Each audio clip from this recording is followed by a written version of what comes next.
सम्माननीय विधायक महोदय का स्वागत और अभिनंदन करें।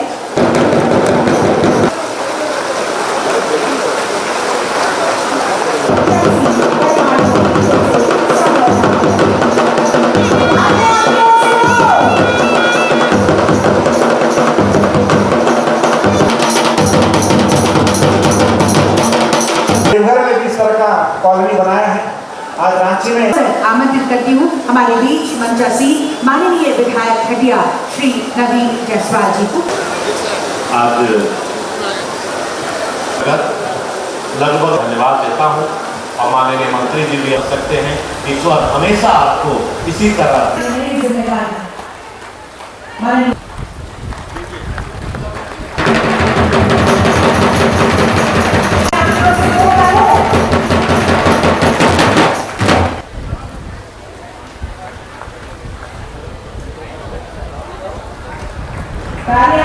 से जोरदार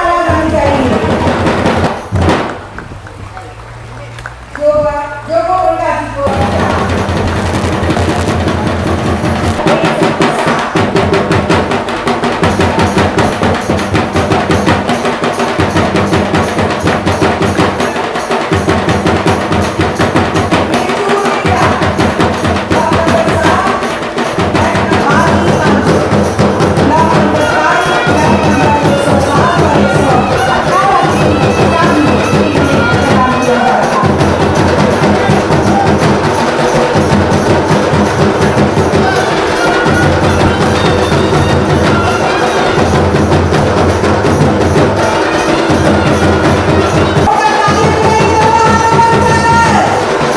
जो रहने आए आप सभी लाभुकगण, आप सबका मैं हार्दिक अभिनंदन करता हूं।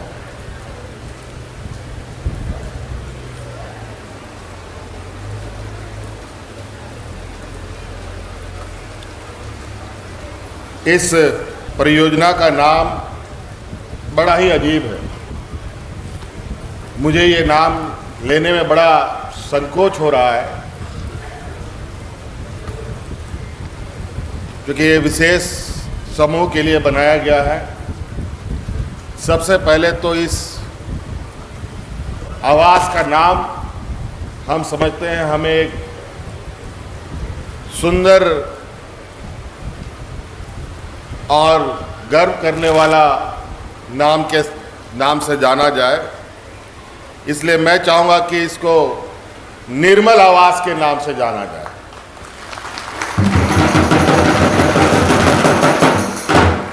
इस परियोजना के बारे में आप सबको पहले भी बताया गया और यहाँ लाभुक पहुँचे हैं उनको भी मालूम है। मैं बहुत विस्तृत में नहीं जाना चाहूँगा, लेकिन सरकार का हमेशा ये प्रयास रहा है कि हर ज़रूरतमंद को, हर वर्ग के लोगों को, किसी में स्थिति परिस्थिति में रह रहे हों, उन तक सरकार की आवाज़ें पहुँचे, सरकार की योजनाएं पहुँचे। हमारी सरकार आम लोगों की बात सुनती भी है, समझती भी है और काफ़ी संवेदनशीलता के साथ वो लगातार विगत 5 वर्षों से इस राज्य के सर्वांगीण विकास के कामों पर लगे हुए हैं। कोरोना जैसा महामारी आया, पूरा दुनिया में अफरा तफरी हुआ, लेकिन झारखंड में कैसे कोरोना आया और कैसे गया, हमने आम नागरिक को लगभग पता भी नहीं होने देने का प्रयास किया और कोरोना जैसे महामारी से हम लोग और राज्यों की अपेक्षा काफ़ी सुरक्षित रहे। और ये सब करने के लिए और इतने सारे लोगों की रक्षा के लिए सरकार को कितने जद्दोजहद करने पड़ी है, ये हम बयान नहीं कर सकते। आज जिस समूह के लिए यहाँ घर बना है, वो समूह भी आज कई चुनौती और कई समस्याओं से परेशान है। ऐसे ही कोरोना का दिन था, स्वस्थ आदमी भी परेशान था, बीमार जो था वो तो था ही परेशान, तंदुरुस्त स्वस्थ व्यक्ति भी परेशान था, और सबको हम लोगों ने एक समान नज़र से देखते हुए उनकी सेवाएं की और इस सेवा में हमें भी कुर्बानी देनी पड़ी। हमारे दो मंत्रियों की जान चली गई, तब जाकर के इस राज्य के लोगों को इतने सुरक्षित रूप से हम लोगों ने रखने में कामयाब हो पाए। अगर लंबे समय तक कोरोना जाता, पता नहीं कितने लोगों को और निगल जाता, पता नहीं चलता। लेकिन खैर, वो एक भयावह वक्त था जो हम लोगों के सामने से गुजरा। लेकिन ये भी नहीं भूलना चाहिए कि उस मुसीबत में, जहाँ दुनिया में और देश के अलग अलग कोने में एक हाहाकार मचा पड़ा था, लोग मरते थे जैसे जानवर मरते हो। कोई बीमारी जानवर के झुंड को खत्म कर देता था, वैसे बीमारी फैली थी। लोगों को दफन करने का जमीन खत्म, लोगों को जलाने के लिए लकड़ी खत्म हो चुका था देश के अंदर, ये हालत हो गया था। लेकिन ऐसी स्थिति झारखंड में हमने नहीं होने दिया। गांव शहर, इस राज्य के लोग बहुत गरीब लोग हैं। रात का चूल्हा कैसे जलेगा?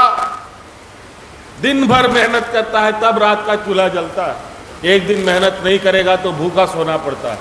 ऐसे स्थिति में भी जब काम, रोजगार, कंपनी, फैक्ट्री, मजदूरी सब बंद हो गया था, शहर हो गांव हो, हम लोगों ने इस राज्य के हर एक व्यक्ति को मुफ्त में खाना बना करके घर में उनको खिलाने का भी काम किया था। कई ऐसी चीजें। ये लड़ाई हमने अकेले नहीं, आप लोगों के सहयोग से लड़ा है और जीता भी है।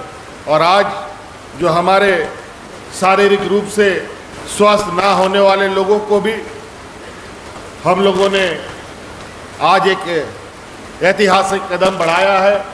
लोग आज इस आवास के मालिक बनेंगे और उस आवास के अंदर उनके और भी सदस्य रहेंगे। आपको पहले ही बताया गया कि आपके तरह के लोगों के लिए अलग अलग जिलों में भी इस तरीके की योजनाएं प्रारंभ की जा रही है, बनाई जा रही है। और इसी आशा उम्मीद के साथ कि आने वाले समय में आप जैसे लोग जो अपने जीवन यापन के लिए और आम जीवन जीने के लिए संघर्षरत हैं, उनके दुखों को हम लोग कम करने में अपनी पूरी योगदान दें।